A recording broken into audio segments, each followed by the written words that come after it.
Hi, I'm Lisa, and you pronounce my last name Danylchuk. It's a tough one. It's Ukrainian. And my website's lisadanylchuk.com, Danylchuk. And I live in Oakland. I grew up in the Bay Area.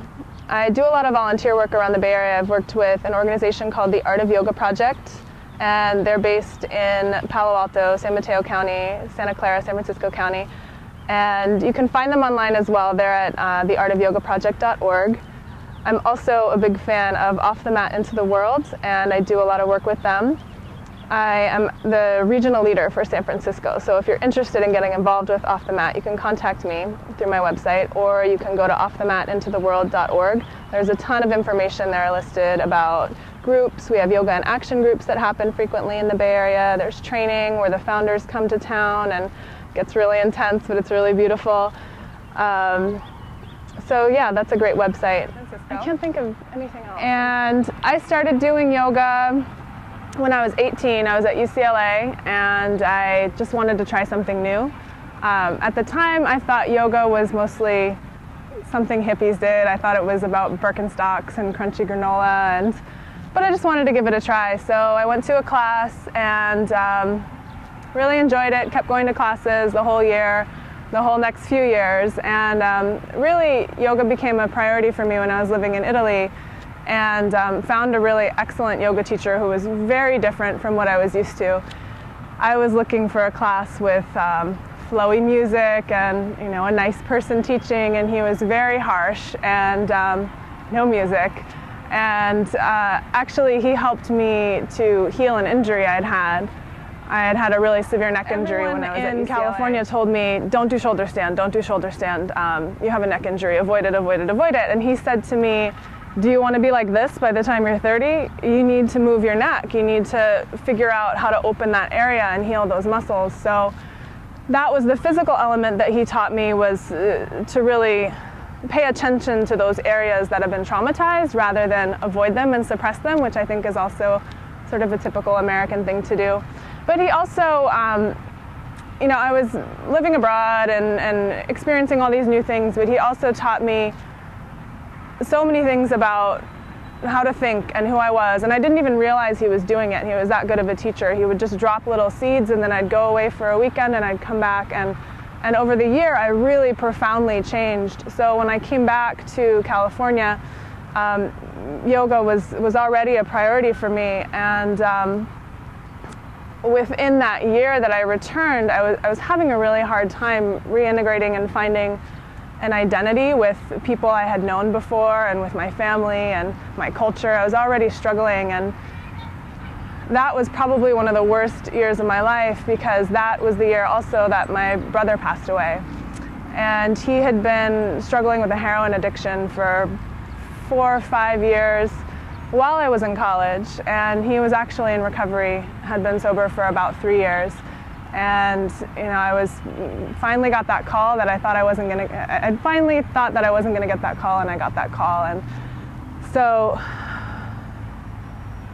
at that point, yoga became so much more to me. It really became a way for my body and my spirit and my mind to heal. I remember being in classes, and I'd cried in a million yoga classes already, but I remember being in yoga classes and really letting things release, and even in that time feeling some sense of centeredness and feeling some sense of joy and of peace, knowing that everything was chaotic and I still couldn't sleep at night, but I could go to yoga and get some sense that everything was okay. And I felt like yoga was a good way to be real and to find the balance in that and to be able to hold both. Since I was about 19, I've been working with at-risk youth in the inner city. I started doing work in Watts and did some work with kids in middle schools and high schools in Boston and in Oakland and in the Bay Area. And I think that that's another example of just seeing what's real, seeing what's happening, because I do have a ton of friends who want to go abroad and volunteer, and I do that too, and I really enjoy it. But there's also a ton of pain and suffering in our own backyard, and I think anyone in America can open their eyes and look around. Those things are reality, and I think a lot of us who have jobs or have busy lives, we just want to block that out and say, oh, well, that's too big for me. But I think yoga and doing outreach work through yoga is a good way to say, we're all worth something. You know, no matter if you have a place to stay, or if you've been traumatized your whole life, or you know, if you've been sexually exploited, or you've been prostituting, or you've been on drugs, whoever you are, you're worth something. And that's why I like teaching yoga to at-risk populations. I think it's a good way to bridge that gap between